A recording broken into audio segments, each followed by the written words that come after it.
वो है निष्पक्षता का सिद्धांत। सोचिए, सीटेट जैसी परीक्षा 1 साल बाद हो रही है। इसका मतलब है कि उम्मीदवारों की संख्या बहुत ज्यादा होगी और प्रतियोगिता भी बहुत कड़ी होगी।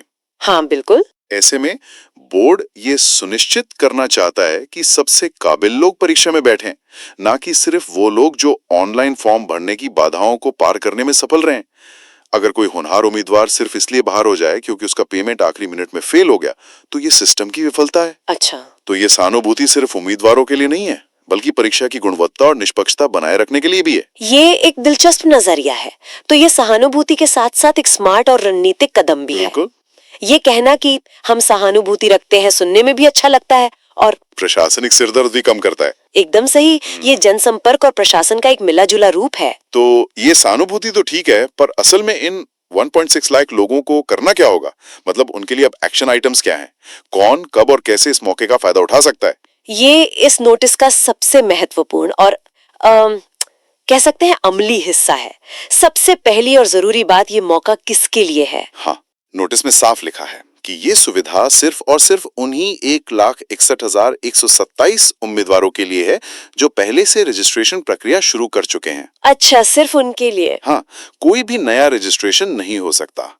तो अगर किसी ने सोचा कि अरे वाह, एक और मौका मिल गया, चलो अब अप्लाई करते हैं, तो उनके लिए ये दरवाजा पूरी तरह से बंद है। मतलब ये एक नई विंडो नहीं है, बल्कि एक रिपेयर विंडो है।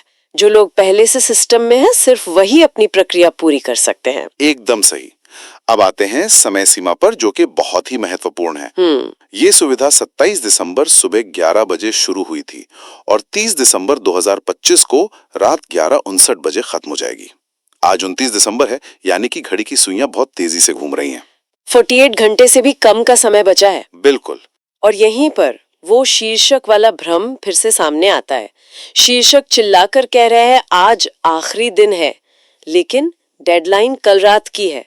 कोई अगर सिर्फ शीर्षक पढ़कर घबरा जाए तो हो सकता है वो कोशिश ही ना करे, ये सोचकर कि मौका हाथ से निकल गया। और ये वो बहुत बड़ा खतरा है। ऐसी स्थिति में एक सुनहरा नियम हमेशा याद रखना चाहिए। शीर्षक ध्यान खींचने के लिए होता है, लेकिन जो कानूनी और आधिकारिक जानकारी होती है वो हमेशा दस्तावेज के मुख्य भाग में होती है। अच्छा। तो आधिकारिक आखिरी तारीख 30 दिसंबर रात 11:30 बजे ही है, लेकिन शीर्षक की तात्कालिकता को नजरअंदाज नहीं करना चाहिए। आप कहना चाह रहे हैं कि उसे एक चेतावनी की तरह लेना चाहिए? बिल्कुल। वो शीर्षक असल में कह रहा है तकनीकी रूप से आपके पास कल तक का समय है, लेकिन समझदारी इसी में है कि आप इसे आज ही खत्म कर लें।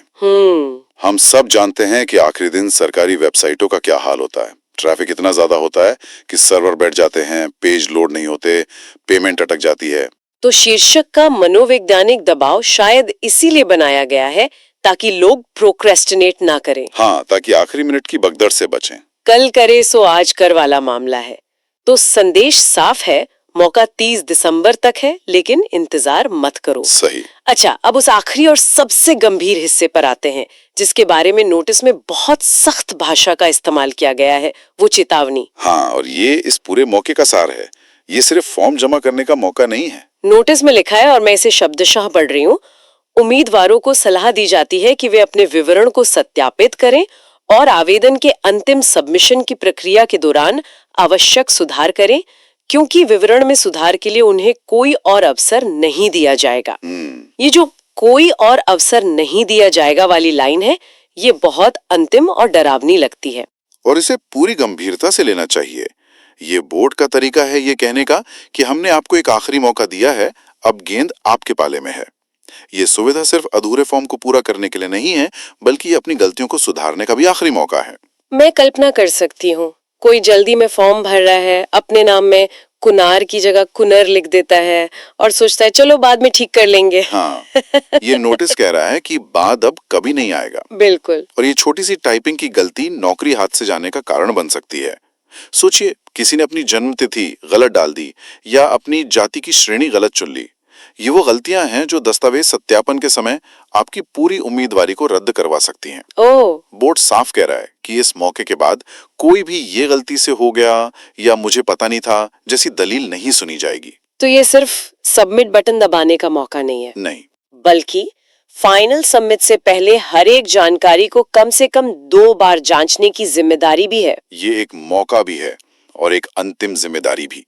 ये सबमिट बटन दबाने से पहले एक गहरी सांस लेने और सब कुछ, अपना नाम, माता पिता का नाम, जन्मतिथि, पता, हर एक अक्षर को दोबारा जांचने का रिमाइंडर है। तो अगर हम इस पूरी चर्चा को समेटें, तो उन 1.6 लाख लोगों के लिए मुख्य संदेश क्या है? उनके लिए 3 सबसे जरूरी बातें क्या हैं, जिन्हें उन्हें अभी इसी वक्त ध्यान में रखना चाहिए? बिल्कुल, 3 स्पष्ट और सीधे एक्शन पॉइंट्स हैं। पहला, पुष्टि करें। अगर किसी को जरा भी शक है कि उनका आवेदन अधूरा रह गया था, तो उन्हें तुरंत CTET की आधिकारिक वेबसाइट पर जाकर लॉगिन करने की कोशिश करनी चाहिए। इंतजार नहीं करना चाहिए। बिल्कुल नहीं। ये जानने के लिए इंतजार न करें कि आप उन 1,68,127 लोगों में से हैं या नहीं। अभी जांच करें। दूसरा होगा समय को लेकर, जैसा हमने चर्चा की। दूसरा पॉइंट है तुरंत कार्रवाई करें। शीर्षक के भ्रम और आखिरी तारीख के इंतजार में न पड़े। आज 29 दिसंबर है, तो आज ही इस काम को खत्म करने का लक्ष्य रखें। आखिरी समय की तकनीकी गड़बड़ियों और मानसिक तनाव से बचने का यही सबसे अच्छा तरीका है। और तीसरा, जो उस गंभीर चेतावनी से जुड़ा है, तीसरा और सबसे महत्वपूर्ण, हर विवरण को दोबारा और तिबारा जांचें। ये सिर्फ फॉर्म भरने की जल्दी नहीं है, ये अपनी जानकारी को प्रमाणित करने का आखिरी मौका है। ये सुनिश्चित करें कि हर एक जानकारी आपके आधिकारिक दस्तावेजों से मेल खाती हो, क्योंकि जैसा नोटिस में कहा गया है, इसके बाद कोई सुनवाई नहीं होगी। ये अभी नहीं तो कभी नहीं वाली स्थिति है। हाँ, बिल्कुल। ये नोटिस, जो ऊपरी तौर पर सिर्फ एक प्रशासनिक प्रक्रिया का हिस्सा लगता है, असल में एक बहुत बड़ी प्रणालीगत समस्या पर भी रोशनी डालता है। हाँ। ये दिखाता है कि हमारी ऑनलाइन दुनिया में, खासकर सरकारी प्रक्रियाओं में, कितने लोग बीच रास्ते में ही छूट जाते हैं। सही बात है। 1.6 लाख तो सिर्फ एक परीक्षा की संख्या है। सोचिए, देश में होने वाली सभी ऑनलाइन प्रक्रियाओं, नौकरियों, कॉलेज एडमिशन, सरकारी योजनाओं को मिला दें तो ये संख्या कितनी बड़ी होगी। और ये एक बहुत बड़ा सवाल खड़ा करता है जिस पर हमें सोचना चाहिए।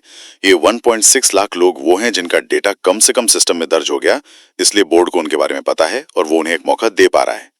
लेकिन उन अनगिनत लोगों का क्या, जो पंजीकरण प्रक्रिया शुरू ही नहीं कर पाए? हो सकता है